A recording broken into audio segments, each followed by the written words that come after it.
అందరికీ నమస్కారం. Welcome to my channel.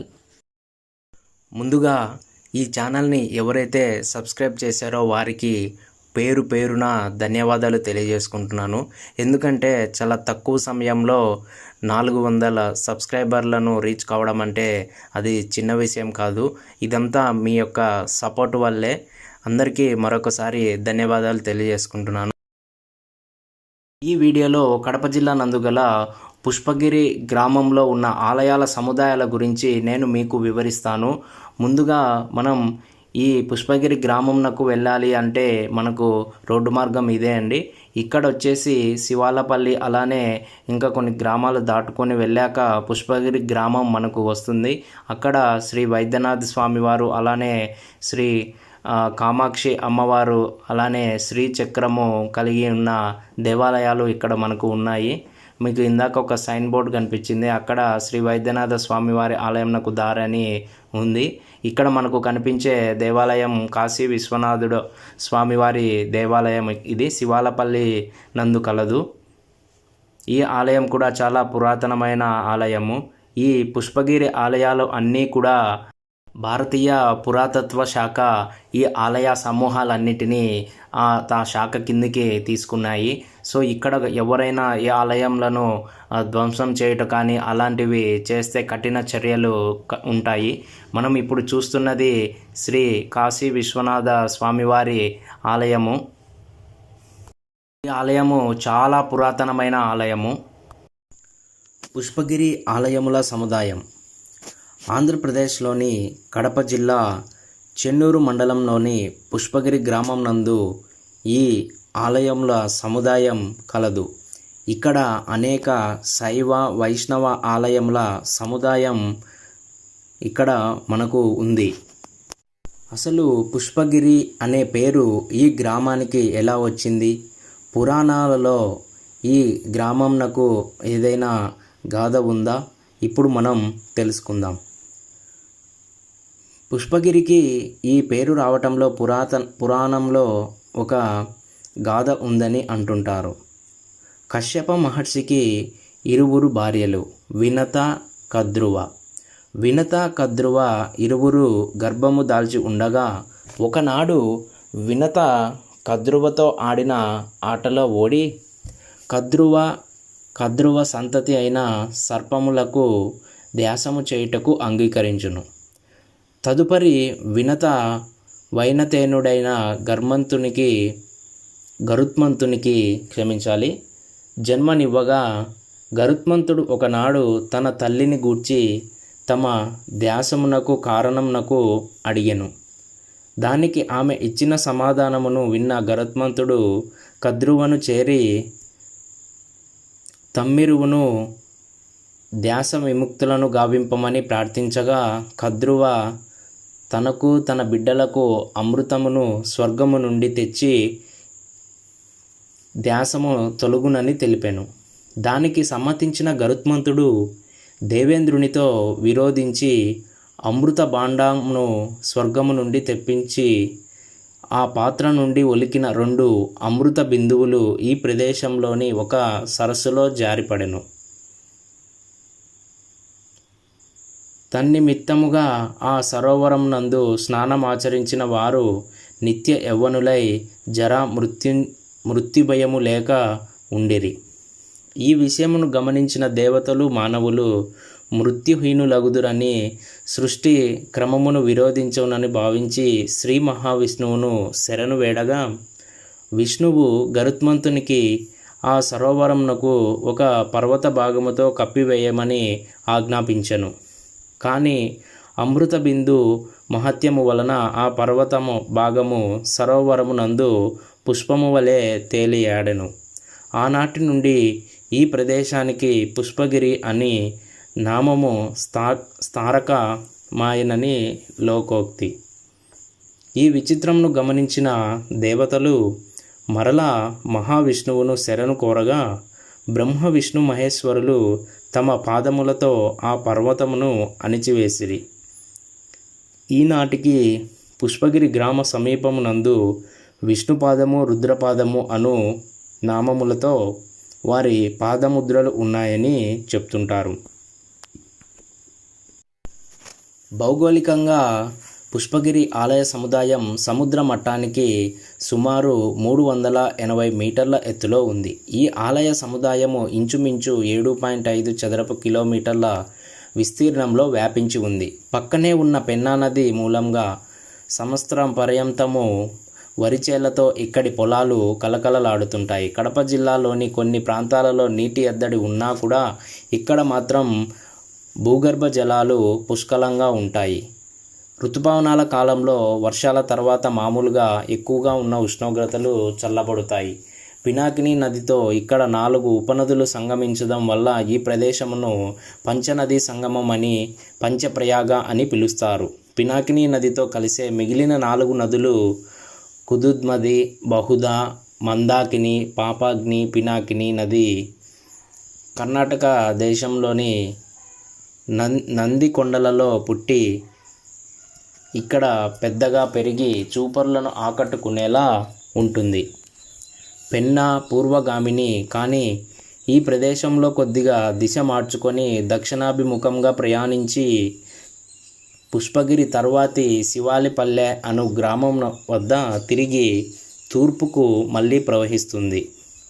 ఇది పుష్పగిరి గ్రామం యొక్క భౌగోళిక స్థితి.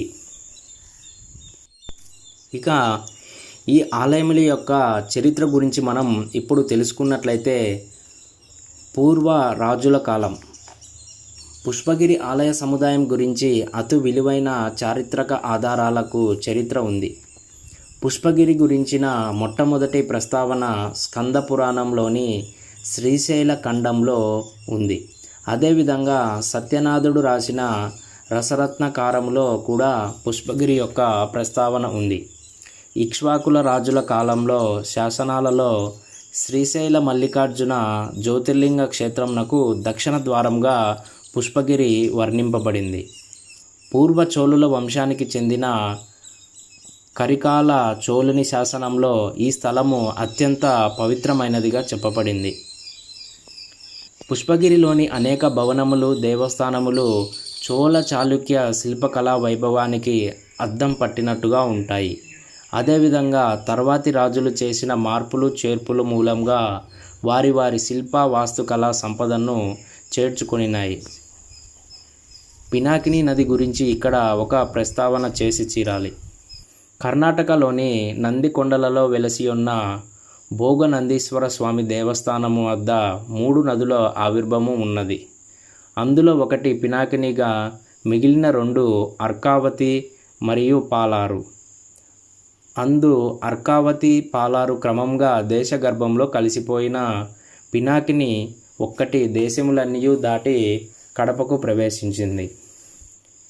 ఒక నానుడి ప్రకారం పరమేశ్వరుడు చేసిన ఆనంద తాండవ ఫలితంగా ఉద్భవించిన నంది కొండలలో పినాకిని ఈశ్వరుణ్ణి తన జన్మ కారణం అడిగి దిశానిర్దేశము చేయమన్నప్పుడు ఈశ్వరుడు తన చేతిలోని ధనుస్సుతో భూమి మీద ఒక రేఖ వ్రాసి దానిని అనుసరించమని ఆ నదియమ్మ తల్లిని ఆజ్ఞాపించాడట. ఆ నది మార్గము గుండా వెళ్ళగా పుష్పగిరి దగ్గర చతుర్నదులు అందులో సంగమించి ఇప్పటి పెన్నా నది అయినదని లోకోక్తి. శివుని ధనస్సు పేరు పినాకము అయినందువలన ఆ నది పినాకిని అయిందని అంటుంటారు. పూర్వకాలం రాజులు ఎందరో ఈ క్షేత్రమును ఆరాధించి పునరుద్ధరణ గావించి మడులు, మాన్యాలు సమర్పించి ధన్యులయ్యారని ప్రతీతి.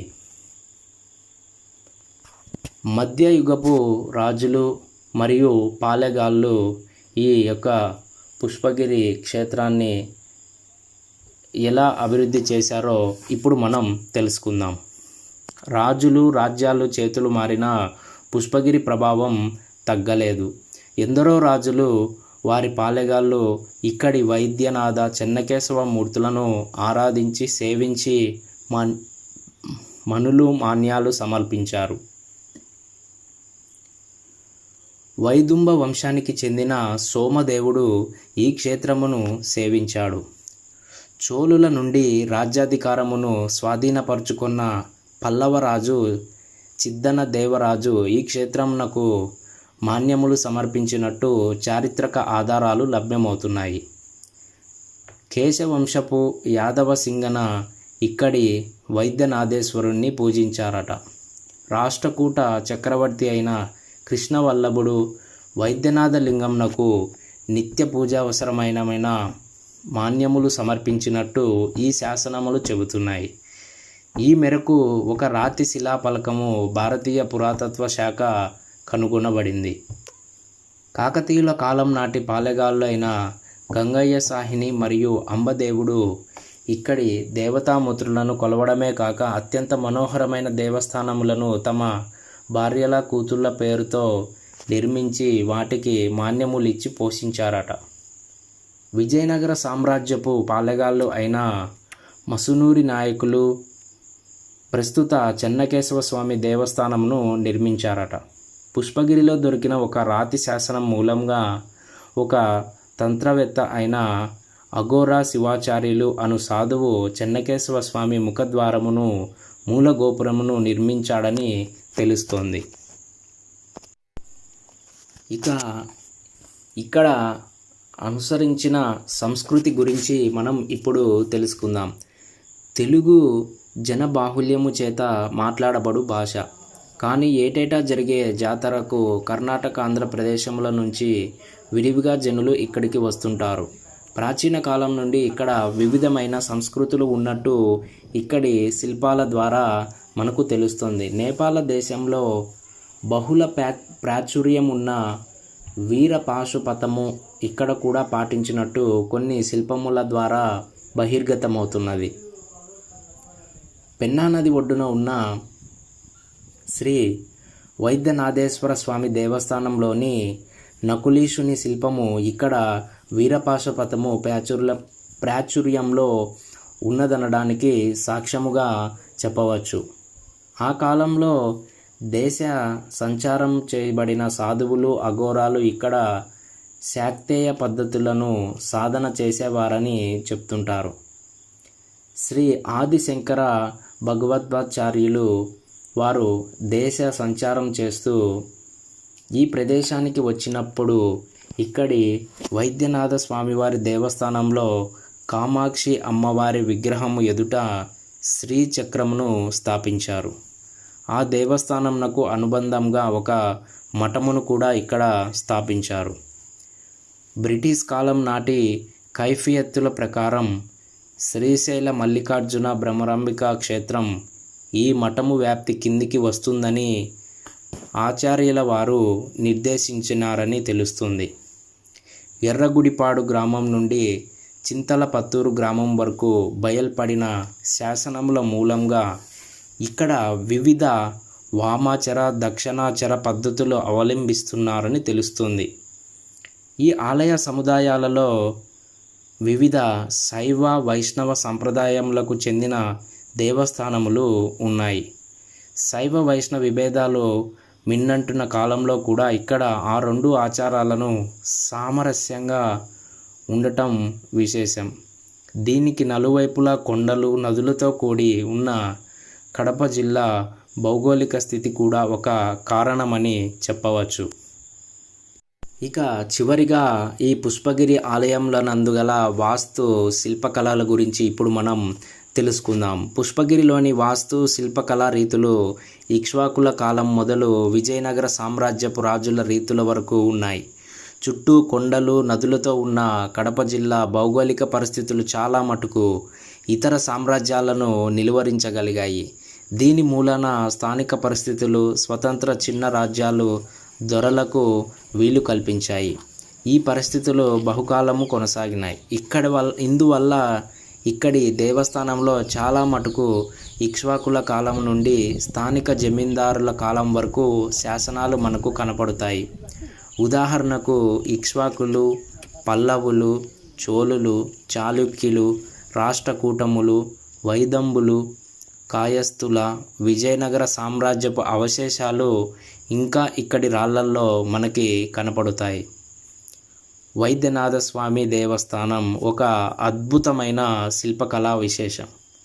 ఇందులో లెక్కకు మీరి దేవతామూర్తి ప్రతిమలు ఉన్నాయి. అన్నిటికంటే ముఖ్యంగా కామాక్షి అమ్మవారి గుడిలోని శ్రీచక్రము ఒక విశేషం. దేవస్థానంలో 2 గర్భగృహములు ఉన్నవి. ఒకటి స్వామివారికి కాగా రెండవది అమ్మవారిది. చుట్టూ ఉన్న అనేక దేవతా ప్రతిమలు ఇప్పుడు భారతీయ పురాతత్వ శాఖ పర్యవేక్షణలో ఉన్నాయి. నిజంగా ఈ ఆలయం నందు గల శ్రీ వైద్యనాథ స్వామివారు అలానే కామాక్షి అమ్మవారిని దర్శించుట ఎంతో ఆనందం కలిగిస్తుంది. అలానే చాలా పురాతనమైన ఈ ఆలయంలను దర్శించుట వలన మనకి చాలా మంచి జరుగుతుందని ప్రతీతి. శైవ వైష్ణవ విభేదాలు మిన్నంతుటున్న కాలంలో కడప జిల్లాలో మత సామరస్యం పరిఢవిల్లింది. ముఖ్యంగా పుష్పగిరి పరిసరాలలో ఈ ధోరణి కనపడుతుంది. శైవ వైష్ణవ ఆలయంలో పక్కపక్కన ఉండి కూడా భావ విరోధము లేకుండా ఆలయములకు ఎటువంటి నష్టం కలిగించకుండా ఉండటం చెప్పుకోదగ్గ విషయం. వీటిలో 2 దేవస్థానాలు కేవలం 2 కిలోమీటర్ల దూరంలో ఉండి ఈ భావ సారూప్యాన్ని సాక్ష్యం చెబుతున్నాయి. ప్రధాన వైష్ణవ ఆలయమైన చెన్నకేశవ స్వామి దేవస్థానం చుట్టూ ఇంద్రనారేశ్వరుడు, భీమేశ్వర, త్రికూటేశ్వర మరియు వైద్యనాథేశ్వర దేవస్థానాలు ఉన్నాయి. పెన్నా నది తూర్పు తీరంలో పశ్చిమ దిక్కు వైపు తిరిగి ఉన్న చెన్నకేశవ స్వామి దేవస్థానం శిఖరం చూపరులను ఆకట్టుకుంటుంది. ఇంద్రనాథేశ్వర స్వామి దేవస్థానం నదీ తీరంనకు ఉత్తర దిక్కున ఉంది. ఈ దేవస్థానంకు చెందిన అతి ప్రాచీనమైన శాసనము 10,076 సామాన్య శకం నాటిది. వైదుంబ వంశంనకు చెందిన అల్లమ దేవుడనే రాజు ఈ దేవస్థానంనకు ఇచ్చిన కొన్ని భూమి మాన్యముల గురించి ఈ శాసనము ప్రస్తావిస్తుంది. ఇక చివరిగా పుష్పగిరిలోని శిల్ప సంపదలు గురించి ఇప్పుడు మనం తెలుసుకుందాం. చెన్నకేశవ స్వామి దేవస్థానం నందు 2 గర్భగృహముల మధ్య ఒక చిన్న సందు అనేది ఉంటుంది. చోళ శిల్ప కళా రీతిలో కొన్ని పురాణ గాథలు ఈ ఆలయము నందు మనకి కనిపిస్తాయి. కొన్ని చోళ శిల్ప రీతులు చూడటానికి చాలా ఆశ్చర్యకరంగా మనకు ఉంటుంది. తర్వాత కుండ ఆకారంలో ఉన్న దేవస్థానపు ప్రతిమలు చోళ రీతి మనకి చూపరులను ఆకట్టుకుంటుంది. శైవగామ ప్రతిమలు ఇవన్నీ కూడా శ్రీ చెన్నకేశవ స్వామి దేవస్థానం నందు మనకు అగుపిస్తాయి.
వీడియోలో మనం పుష్పగిరి ఆలయాలకు సంబంధించి తెలుసుకున్నాం కదా. మీరు కూడా ఈ ఆలయాలను సందర్శించాలని నేను కోరుకుంటున్నాను. ముందుగా మీరు ఈ పుష్పగిరి గ్రామం నందు కల వైద్యనాథ స్వామివారి ఆలయము, అలానే శ్రీ కామాక్షి అమ్మవారి ఆలయము, భీమేశ్వర స్వామి ఆలయము, అలానే త్రికూటేశ్వర స్వామి ఆలయము, ఈ 4 ఆలయాలు పుష్పగిరి గ్రామం నందు ఉన్నాయి. సో మీరు కూడా ఈ ఆలయాలన్నీ దర్శించాలని కోరుకుంటున్నాను. వైద్యనాథ స్వామి వారి చుట్టూ ఉన్న విగ్రహాలు ఏవైతే ఉన్నాయో అవి తప్పకుండా మీరు చూడండి. నేను ఆ విగ్రహాలను వీడియో రూపంలో తీయలేదు, ఎందుకంటే అవి మీరు స్వయంగా దర్శిస్తే బాగుంటుందని నేను అనుకుంటున్నాను. ఈ వీడియో మీకు నచ్చినట్లయితే మన ఛానల్ని సబ్స్క్రైబ్ చేయండి. అలానే ఇంకా మన ఛానల్ని ఎవరైతే సబ్స్క్రైబ్ చేయకుండా ఉంటారో వాళ్ళతో తప్పకుండా మన ఛానల్ని సబ్స్క్రైబ్ చేయించండి. ధన్యవాదాలు.